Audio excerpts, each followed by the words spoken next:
my little fella. Okay, here we go. Here we go. Hi, everybody. I'm Donna Reed, and I traveled in Up With People in 1976. If you've watched any of these, I'm sure you already know that and know way more about me than you ever wanted to. I'm going to preemptively say Happy Easter for those of you that celebrate. It is Saturday morning, March 30th, and I'm not at this mountain, but it looks cool, huh? So my guest today is Lionel Cole, and he's really like at that place that you see in this video, not like with a fake background like me. And Lionel, welcome. Thank you for joining. Thank you. And it's windy out here. Forgive me if the camera gets a little shaky from time to time. It's the action adventure portion of the game. There you go. Like mine stays really still, but yours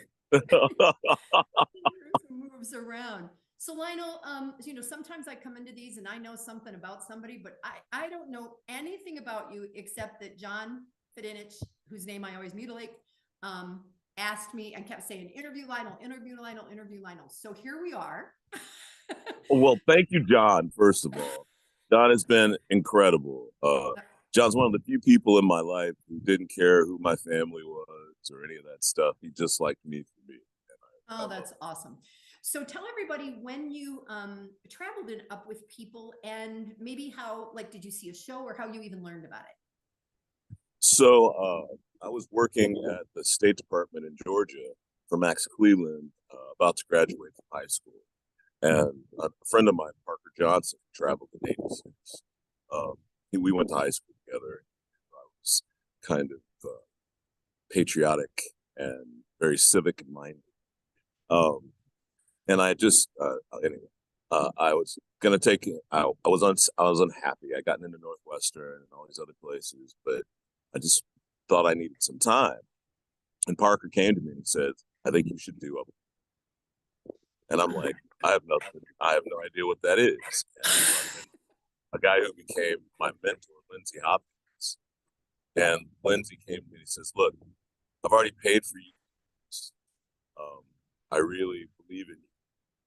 I've talked to, and they want you." So I said, okay, and showed up in Tucson and learned all the music and realized that being from a jazz place, I was always going to be playing the music the way I felt it every night. And it was quite an adventurous tour with that in mind. Okay, so that was what? So it was '86 when you were talking to people. So you traveled in '86 or '87 or '86, yeah, right 87. After high school, 17. Okay, I was the youngest person in the cast. One of my friends that I traveled with just had their 65th birthday, but that meant they were 17 when we traveled. That's it. That's it. I was the munchkin. And so was John in your cast? Is that how you guys know? Yes, he was. Okay. He was. Okay. And he was a constant and loving friend, which was amazing. It has been my whole life. Oh, like most of the people I know from Up With People are still my closest friends. Like that's character. Nice. It's just quite lovely. That's very cool. Very. Okay, so did you sing and play an instrument, or like what was your? Okay, what did you play, or did you play in the band, or what did you do on the road? Yeah, so on the road, I played piano and sang. I even did the Hopak dance. The who? The Russian tarantella dance. The Russian dance? Yes. It was cute to see a little brown Russian, doing the jump splits. That was pretty awesome. In fact, can you still do that, Lionel? Not right now with my torn groin, but in my head, I'm doing it as we speak. Can't you see it? My arms are out, and you're twisting. Kicking. I'm doing the low leg kick. Yeah. That was a few years ago. I must admit. A minute or two. Yeah. I do that with cartwheels. I'm like, yeah, in my head I just did a cartwheel, but this body isn't going to actually go upside down to try to do it. I could probably pull off a cartwheel, but I don't know if you know, I wear a kilt, so it could be a little bit more of an X-rated show. I didn't know that, so that becomes a whole different event. Like yeah, here, let me help you understand. Okay, wait. Here we go. Back up. Can you see? Back up. Not yet. Keep backing up. No, you got to move the camera. come back up, or jump up.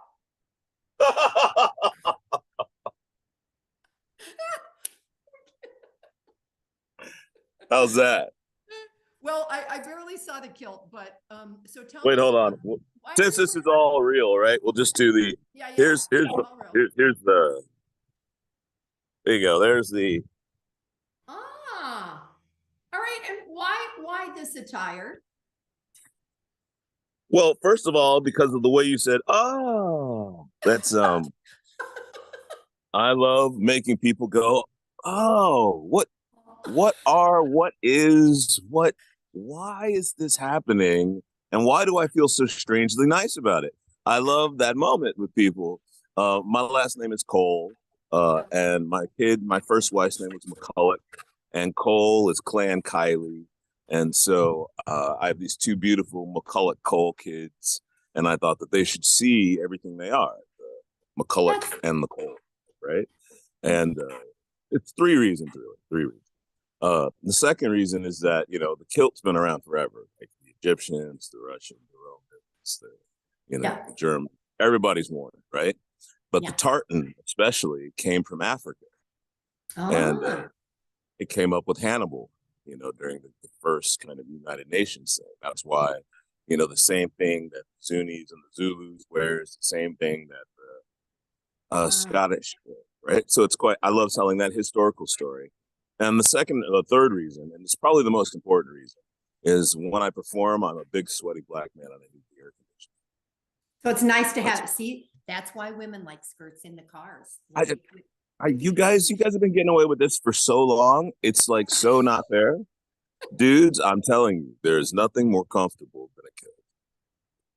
So my youngest son traveled in 2013 and he got married last fall, and Reed is the married name.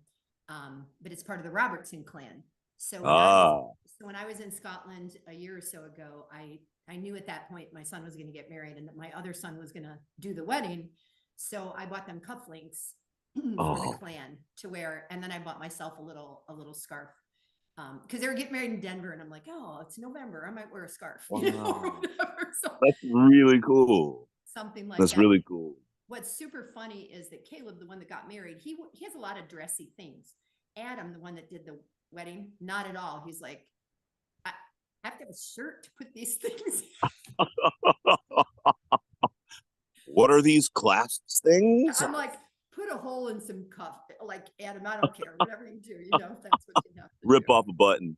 Yeah, exactly. So Lionel, when you traveled, where did your tour take you? Like, were you in all over the world tour, or? Yeah, we were definitely in all over the tour. We did. I think it's like 13 countries and 38 states or something ridiculous. Holy moly, you did do a lot. Wow. It was ridiculous. And we did, we did Vegas with the guy who wrote For Everyone. He was on stage with us when we did it, which was cool because that's a song I usually sang in the show. Nice. The movie they made about that guy was If You Could See What I Hear. Tom Sullivan. That's it.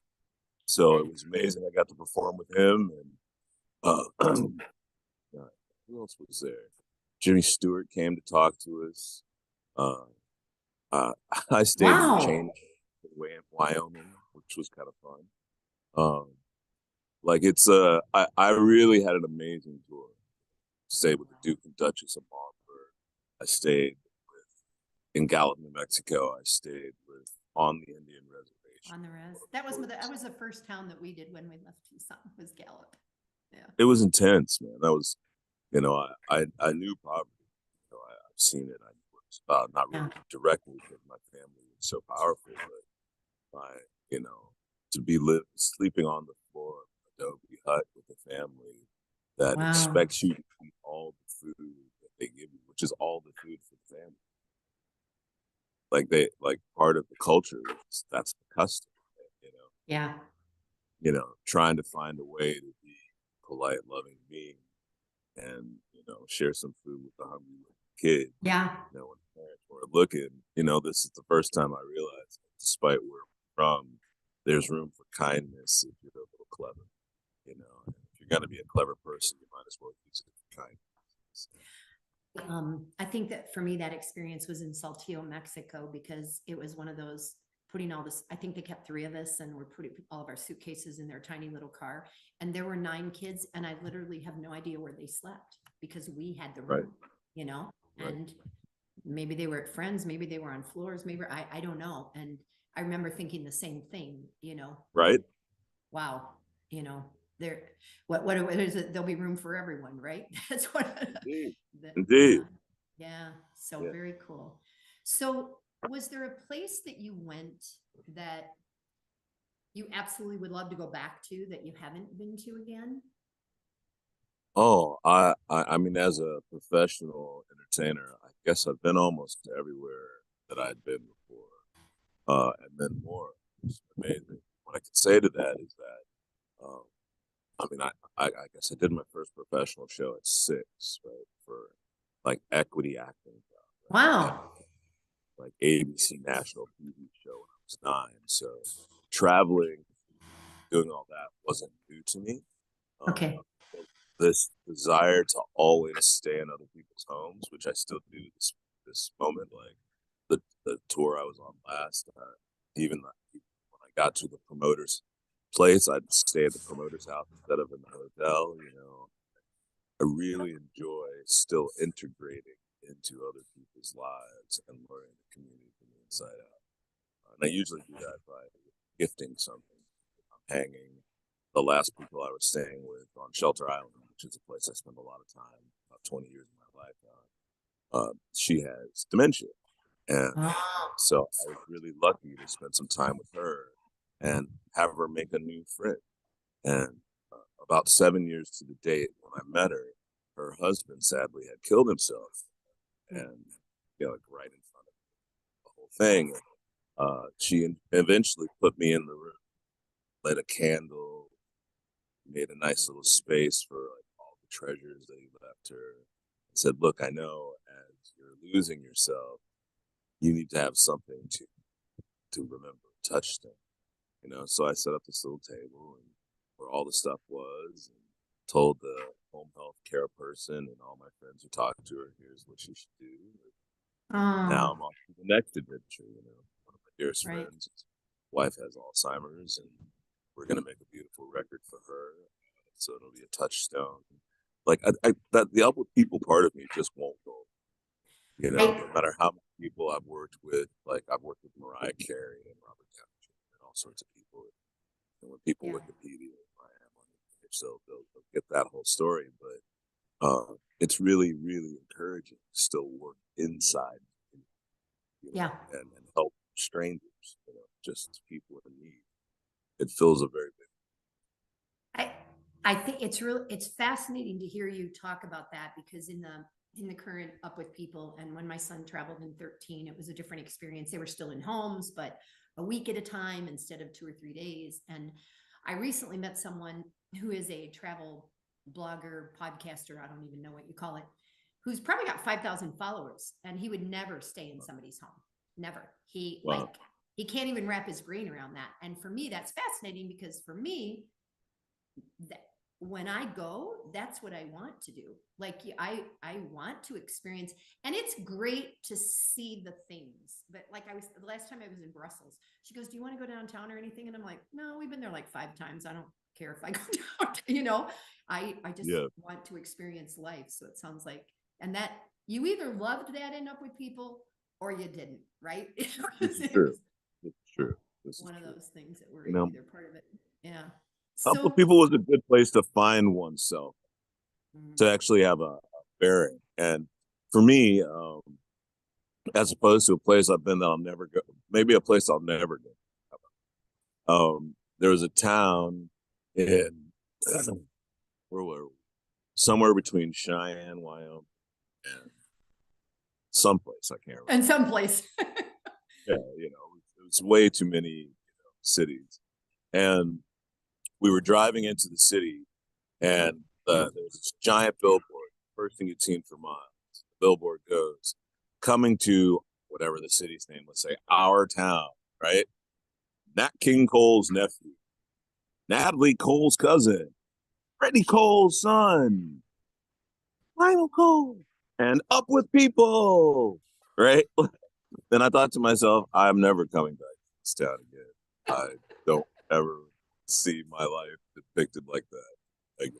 That was the most ridiculous thing I've ever seen. There's a little funnel of names. Yeah, it was like a funnel that went into the, you know, the W of with people. You know what I mean? And then the little inside the W was my name, like, you know, like it's like, and it's not the ego of it. It's just the like the kind of hubris of people. Like it's like, Yeah. see if you like it first. You know what I mean? Don't ask me to sing Unforgettable at your table just because I'm here. You know, like, not that it's a beautiful song. I love it. I think people deserve it, but it's just, Yeah. you know, let Up with People mean what it is. Not. I got Yeah. in a little bit of trouble for saying that's the mayor, but that's okay. I figure sometimes you got to say, I'm not a person to hold my tongue. There was a lot of visits from Dale Penny when I was on the road. You said you wanted to talk out for people, so I'm going to tell you, you know. Yeah. No, I'm an open book. you're not everybody's story was always good news. I mean, there were, yeah. I just did one with Michael Bowerman, and do you know Michael? And that was fascinating to me. Yeah, clear, and because he talked about what it was like to be in production and have to tell people no, they couldn't perform. And out of 50 some interviews, he was the first person that had said that. And I was a bigger girl. I've always been bigger. So I danced square dance, which, you know, put a dress on and didn't show my big hips. Stuff. Come on now. You know, Hips mean you gotta have smart babies. That's all that means. That's right. Thank you. Yeah. But it, you know, and when you're that kid, when you're the 17 or the 18-year-old, and you think, yeah, I should be able to do this, or I'm good enough, or whatever. But the people that are in production are still having to put on a good show. There's emotion on both sides. The person that has to deliver the news and the person that receives the news, right? About what they are able to do. Our show had Boogie in it, and they lifted girls over their heads. I was never a lift over the head girl, like never. I would have gotten you up there. I'm a big boy. Well, like, you know, very carefully, but we would have done our Roadhouse moment. It'd have been amazing. There we go. Exactly. So you've been performing, it sounds like, and I don't know if this means like once or twice or a week or two or a month at what is now, it was Studio 54 back in the day, right? And now it's 54 Below. 54 Below. Okay. We did a show Christmas time, which was awesome. Okay. Premiered my Christmas record called Cancel Christmas, and my tribute record to my family called With Love, and which was really fun. It had like my uncle's music, cousin's music, my own music, and my father's music. Oh, nice. Yeah, that was a nice flip. Hold on. See, I told you I could do a flip. I told you I could do it. Did. You just did a flip and you're already back in your chair. Way to go. I just flipped it back. There it is. The second part was the cartwheel. And that show went really lovely, and those records made Grammy consideration last year. We're putting out a new record on May the 1st called Small Town, and 54 Below really wants to support it, which is lovely. And so we're at their prime spot. You know, they're a Broadway place, right? So Tuesday, Wednesday, and Thursday are there. Friday, Saturday, and Sunday, because all their main people are on Broadway during the week, you know, during the week. So for them to put me on a Tuesday night after a very first Friday night, you know, late night show is just so exciting. And to do it for this brand new record, which is really beautiful, full string section, full horn section, you know, amazing arrangements, almost all originals, as opposed to the Christmas record is all. Yeah. It's a real, as a composer, it's very exciting. As a singer, it's very exciting. As an arranger, it's exciting. And as a performer, it's very exciting. There's such, I've won a Grammy before. 2 other people on stage have won a Grammy. Like, it's just a really powerful band playing music that's about, you know, stuff we would talk about in Upper People. Like, I have a song called My People. It's about, the journey you take to become the person you need to be to find peace. Like Mm, that's my everyday hero. Like, like, that's awesome. yeah, That and is, like, mm, no, Lionel, that's part of the reason that I started doing these, because I've been on the committee. I live in Tucson, so I've done, 15 or 20 reunions, and I've been on the committee for awards. And when we get the awards, and you're picking a Jay Blunt and Belk or the everyday hero, I found myself thinking there's a lot of everyday heroes who traveled for 1 year and went home and did that, whatever that is, in their hometown, right? It doesn't yep, mean that they were the person that built an orphanage. One guy, and it's funny because when you look at these videos, the people that people know have had 300 watches or 250, and then there's others that have had 30 or 40, and some of those are the best stories, but people yeah, don't know them. And one guy has donated over 1,000 pints of blood, 1,000 pints of blood, Lionel, every freaking 8 weeks for 30 years. that's So amazing. that's an everyday hero thing to me, right? That's Agreed. and and so, yep, he's not a name that everybody knows or anything like that, but certainly has given back in his world. And we don't know where that went, right? Just because he donated Exactly. in it, How many lives do you actually touch unseen when you give from your true heart? Literally, he was giving from his heart. yeah, yeah. The blood So pumping out of his heart to share. It's yeah, insane. yeah. So when you say everyday hero, that was something that that was one of my reasons for wanting to do this, to say, okay, who are our everyday heroes? So I want to go back to, so you're doing a Christmas show. Do you do covers of songs that everybody already knows, or do you do predominantly your own music? Well, like I said, the Christmas show was a Christmas record that I wrote. So, Okay. I think there's only one. Well, there's a rearranged Jingle Bells, but I don't understand the music. It's definitely all another thing. It's really cool, and it tells the story of Kris Kringle, the real Kris Kringle. Lump of coal for a child, kind of thing. And we did do Christmas Time Is Here, Peanuts, which is great. But Oh, everything that's else were fun. songs that I wrote. Okay. I wrote songs like "Cancel Christmas," "I Shot Santa Claus." Um, people's first, people's most favorite song from that is called "Tell the Truth for Christmas," and it's the story about my kids. I made this promise that I would never tell them, and Oh, I make that promise with anybody. They're truly close to me. And so when it came time for Christmas, and I was living in Australia with my second wife, it was a fabulous life on the beach. It was incredible. My son comes up to me and he says, "Dad, I don't want to know how you feel about Santa. I want to know your opinion on Santa Claus. I want to know oh, what you do."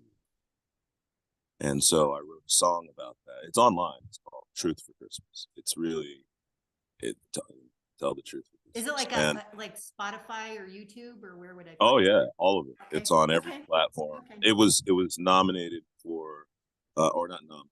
It was considered for the Grammys last year. That song. Okay. So Okay. yeah. Oh, and the other cover I do is "All I Want for Christmas." Is what? And that, "All I Want for Christmas Is You." Yeah, yeah. And not only that, because I worked with Mariah Carey for like almost 8 years. Like I wrote Okay. her big comeback song "Through the Rain," and Mhm. I did the arrangement "Star Spangled Banner" with her right after 9/11 Super Bowl. It's my arrangement. Wow. So like, I've had a really lucky and powerful music career, but I've been able to have it through this kind of experience of giving back. Like even my biggest song sold millions of records, sort of stuff like that. Um, you know, it it's about making it through what you don't believe you can make yourself get. And uh, the musical place I went in the Star Spangled Banner was one that stirred up images of the South, images of the North, images of the West, and then had a biracial, incredible, most powerful singer in the world singing those notes we all know. So as a cover, quite proud of that. Of watching her sing that still cry. Yeah. I think the only thing that I felt like I mean, that the country needed that lift. That would be Still does. right. So right now I'm back on the road writing music on that level, and kind of, my dad would say, preaching in the church of Jack Daniel, and trying to get these folks to realize how much they need it. That's a great quote. I might have that be the tagline of what I write. It's not bad. It's not bad. Like I said, I've been doing press since I was 6, so it just shouldn't be terrible. Oh my gosh, funny. So you said you have a couple of children. Are they grown? Are they in the States? Where are they, and what are they doing? Yeah, so both my kids are now 19 and 20. Both Cameron and Paige still live up where Oppenheimer did his thing, and Okay. I think it's probably the last little town in America. Although I didn't get to see them much because I spend most of my time between Sydney and Road. Yeah. Had multiple businesses up at the same time. I know that they're having a fulfilled life. I was able through music to create that for them during their life. You know, they got there. They didn't have to wait for their dad to die. Yeah, that's awesome. That's awesome. So yeah, I'm really, even though I must give all the credit to the great, beautiful people they are, you know, I was divorced from their mother. I wasn't able to be in every part of their life. So I give the best parts of who they are to their mother. God bless her for what she did, who she was, and who she is, you know.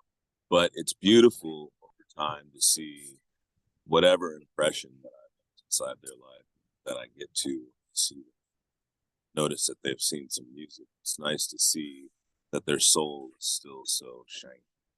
Yeah. Yeah. That watching them perform, like I pulled them out of their mother, was the pinnacle and the experience of my life. You know, I've played for billions of people, literally. You know, so I don't know. Life, love, and the pursuit of happiness are definitely core values. Everything you do around that. Yeah. Yeah. The icing. When when we're done here, I'm going to send you a link. Swedish TV just posted a video, and one of our Swedish alumni posted it, and it's a cover of an ABBA song. Thank you for the music, and it's their It's their musicians all over Sweden, like on the ski slopes, in the garage, singing. Thank you. Oh my God. I woke up and it was the first thing I saw the other day, Lionel. Wow. I've played it so many times, you know, and for people that don't feel that, kind of makes me sad, right? I try to reframe that sadness. I understand it. I see it. I feel it. I just I'm trying to live this world because I know sad, terrible, and horrible. I'm trying to look at those things as good, great, or awesome. You know, like if they don't feel it, well, that's good. That means they still have the chance to learn how to feel it. You know, instead of wasting my energy on sad, I get excited because they still have this moment to come. You know, they have this moment where they're going to actually feel something. Right. And I mean, mantras are supposed to be all self-affirmations. These things are also supposed to be internal. These are internal things, but how we process our external pressures gives us time to look internal.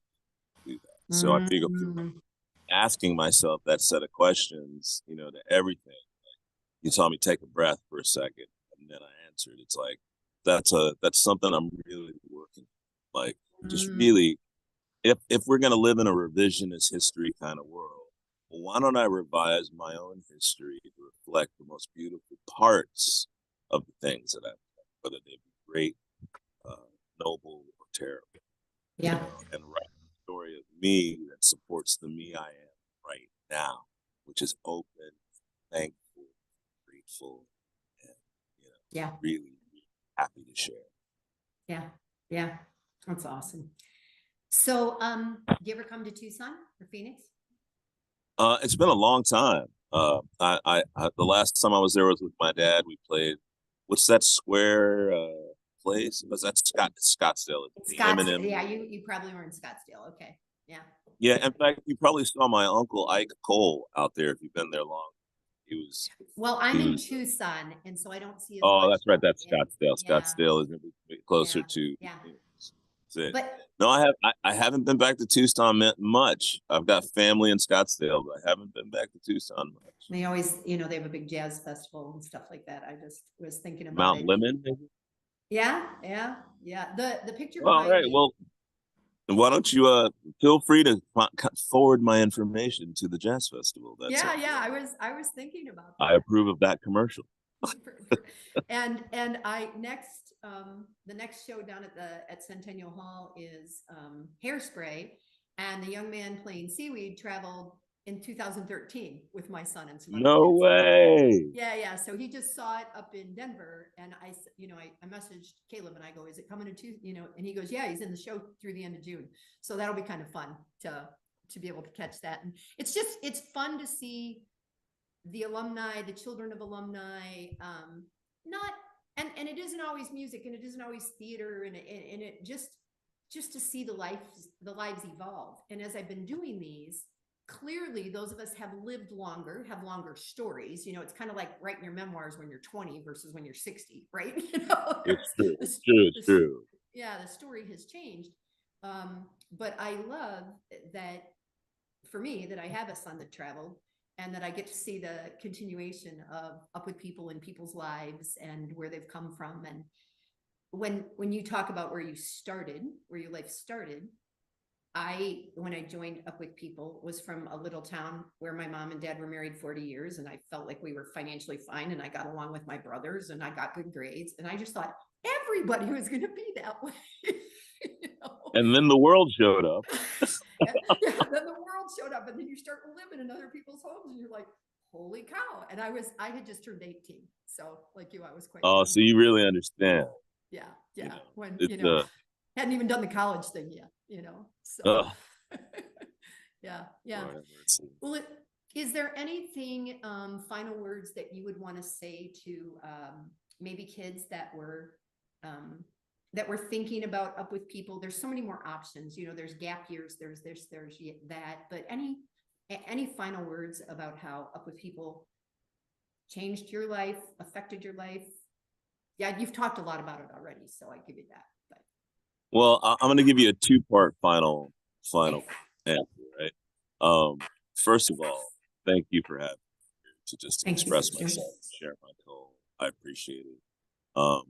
The powers that be, including John, would consider me negligent if I didn't say that there's some beautiful shows coming up.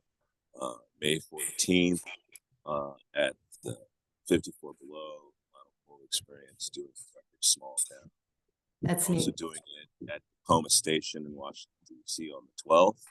And I'll know actually by Monday whether or not we're going to open up at the Southampton Arts Fair. Okay. Okay. 1st of May. And then in June, we're at Atlanta again at the Velvet Note doing the same show. I don't know if you know, but we spent all of the winter doing a sold out show. We did 10 of 11 sellout shows. And 54 was one of the only shows we didn't sell out, just a full house. And they're one of the first people who's called us back for this now summer tour to support the new record, Small Town, that celebrates, everyday heroes in everyday life. I love Through that. the lens of me, the black sheep of an incredible family, right? And so I'll say this, as me, Lionel Cole, who grew up in Freddie Cole's house, who's a jazz legend, Natalie Cole's uncle, right? Changed the entire world. And who is Nat King Cole's brother, who was the very first real advocate for black people on America, first black man on television, first black man. I feel like it's my responsibility to continue to carry that line of advocacy through kindness and gentleness through this world. And Up with People as an entity should really be considered a civic entity, right? As an entity, I think gives people a chance to find that place in themselves for their own family legacies, despite what they are.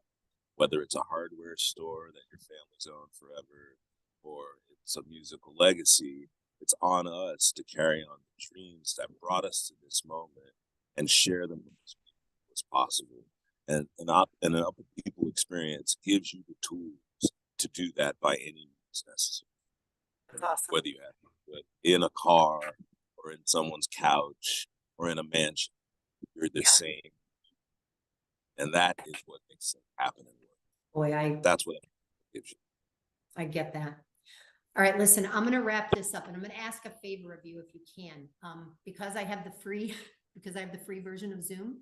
I can't log back in for like 10 minutes, but would you be able to come back in like 10 or 15 minutes? Because I just want to talk to you about the show in Atlanta, a couple of other things kind of offline. Of course. Of course. All right. All right. Thank you so much. I gotta hit stop and record and upload and all that. And then let's see if we can get the exact same Zoom link back in 10 to 12 minutes. Okay. Awesome. I'll just sit here and wait for you. All right. Thanks, Lionel. Hey, thank you so much. And thanks again for putting up with my cartwheels and bat flips. And you were great. You're gonna win awards for those too. So oh, I love you. You're the best. All right, bye world. Mwah.